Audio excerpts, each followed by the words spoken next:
નમસ્કાર મિત્રો, આજે આપણે વાત કરવાના છીએ 8 વર્ષ પહેલા જૂનાગઢમાં 3 મિત્રો સાથે બનેલી ભૂતિયા ઘટના.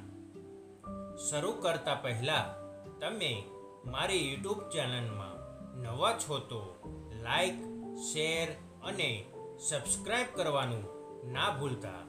તો ચાલો આપણે હકીકત કહાની ચાલુ કરીએ. સુરત શહેરમાં 4 મિત્રો હતા.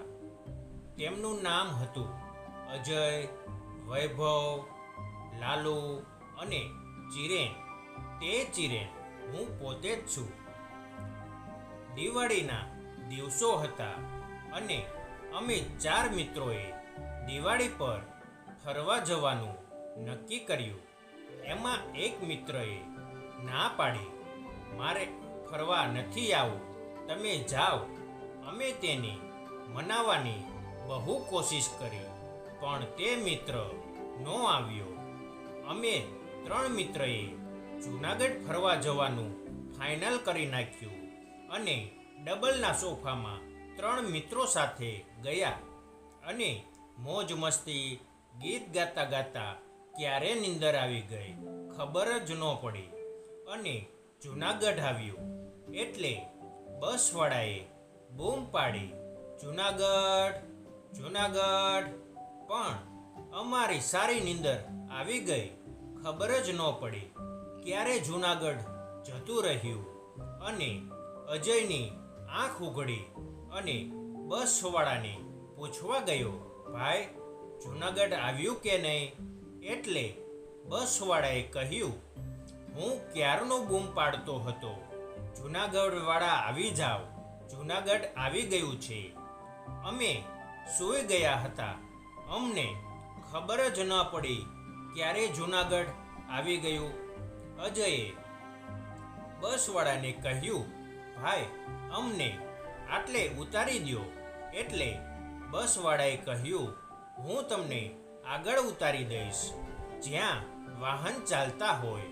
પણ અજય માન્યો નહીં અને કહેવા લાગ્યો, ભાઈ અમને અહીં ઉતારી દો. એટલે બસવાળાએ બસ ઊભી રાખી દીધી અને અમે 3 મિત્રો બસમાંથી ઉતરી ગયા. ત્યાં એક ગામ સાવ સુમસાન હતું અને અમે 3 મિત્ર આગળ વધ્યા અને જોવા ગામમાં અંદર પ્રવેશ કર્યો ત્યારે રાતના 2:30 વાગ્યા હતા અને તે દિવસે કાળી ચૌદશ હતી. અમે જરીક આગળ વધ્યા એટલે ત્યાં એક સકડાવાળો ઊભો હતો. સકડાવાળો બંધ દુકાન પાસે દૂધ ઉતારતો હતો. એટલે અમે તેને પૂછ્યું, ભાઈ તમે જૂનાગઢ જશો? એટલે એને અમને કહ્યું, હા થોડીક વાર લાગશે, ચાલશે? એટલે અમારી પાસે હા પાડવા સિવાય કોઈ રસ્તો નહોતો. ત્યાં કોઈ વાહન ચાલતું તેવું દેખાતું નહોતું. એટલે અમે તેને હા પાડી દીધી. એટલે સકડાવાળાએ કહ્યું, તમે એક કામ કરો, અડધો કિલોમીટર ચાલશો, ત્યાં એક ઝાડ છે, ત્યાં બેસો, હું દૂધ મૂકીને આવું છું. એટલે અજય, વૈભવ અને હું ચિરેન અમે 3 ચાલતા થયા. ત્યાં પહોંચતા એટલું અંધારું હતું કે બીજું કોઈ પણ દેખાતું નહોતું. અને ત્યાં પહોંચતા એટલે થોડીક અમને નવાઈ લાગી, કારણ કે ત્યાં એક જ ઝાડ હતું, ત્યાં બીજું કોઈ ઝાડ નહોતું. અમે 3 મિત્રો તે ઝાડ નીચે 1 કલાક બેઠા પણ સકડાવાળો આવ્યો નહીં. અમે 3 મિત્રોએ નક્કી કર્યું, હવે 5 મિનિટ રાહ જોવી, આવે તો સકડામાં બેસી જઈશું અને ન આવે તો ગામની બહાર નીકળી જઈશું. મને રાત્રે ભૂખ લાગી એટલે ખાવા માટે બેગમાં આંબલી સિવાય કંઈ પણ હતું નહીં. એટલે મેં આંબલી ખાવાની ચાલુ કરી. અને એમાં પણ મેં આંબલી ખાતા ખાતા રમત ચાલુ કરી. મેં થોડીક આંબલી ખાધી અને મેં એમ કીધું, થોડીક આંબલી હું ખાઉં અને થોડીક આંબલી તું ખા. એમ હું ઝાડને કહેતો હતો. 2-3 વાર એવું કર્યું. મારો મિત્ર બેઠો બેઠો એક વસ્તુ નોટિસ કરતો હતો અને અજયે મને કીધું, તે એક વસ્તુ નોટિસ કરી? એટલે મેં પૂછ્યું, કઈ વસ્તુ? એટલે અજયે વાત કરી, તું જે આંબલી ઉપર ઘા કરે છે તે નીચે કેમ નથી આવતી? એટલે મેં ફ્લેશ લાઇટ ચાલુ કરીને નીચે જોયું તો એક પણ આંબલી નીચે પડી નહોતી અને ફ્લેશ લાઇટ ઉપર કરી તો ખબર પડી કે અમને સકડાવાળાએ બેસવાનું કહ્યું હતું. તે એક પીપળાનું ઝાડ હતું અને મેં ઉપર ફ્લેશ લાઇટ કરી તો પીપળામાં પવન સાથે ખડખડાટ અવાજ વધવા લાગ્યો અને અમે ત્યાંથી ભાગીને જવા લાગ્યા.